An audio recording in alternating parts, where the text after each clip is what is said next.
A touch of cinnamon, a hint of brown sugar, just a suspicion of cloves. Mr. Reed stood in front of the kitchen stove, bringing his latest creation to life. The steam from the pot swirled up toward the frosted window.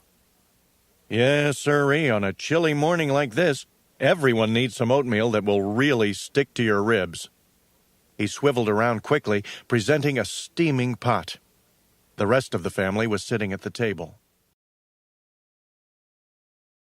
"I'm not very hungry this morning," said Arthur. "Me neither," said D.W. Only baby Kate looked pleased. She liked playing with oatmeal. It always ended up in the most interesting places. Now, said their mother, "your father's been working hard on this. Let's give it a chance." "Thank you, dear," said Mr. Reed. "And in recognition of your support, we'll start with a nice, healthy portion for you." He tilted the pot and tried to spoon some into her bowl, but nothing came out. The oatmeal had hardened like cement. Mr. Reed looked puzzled. The baking soda must have reacted with the molasses. "Oh, that's terrible," said Mrs. Reed. From the look on her face, though, it didn't appear as if she minded it.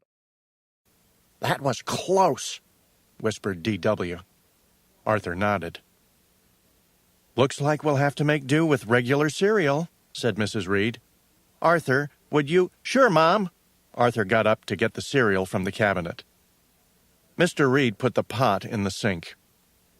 "We'll have to bury this later, with full military honors, of course."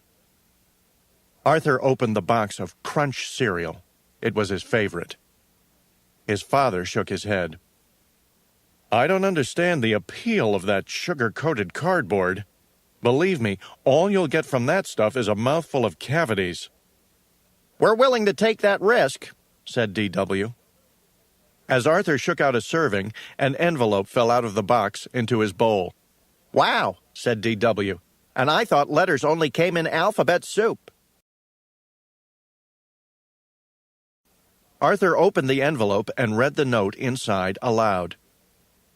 "Welcome to the Crunch Cereal Jingle Contest. Send us your song, and you could win a year's supply of Crunch cereal." Mr. Reed shook his head. "I'll bet second place is a 2-year supply." Arthur kept reading. "The winning jingle will also be aired on TV in the new Crunch cereal commercial, so don't just stand there. Start crunching." "If we won that contest," said D.W., "we'd be famous."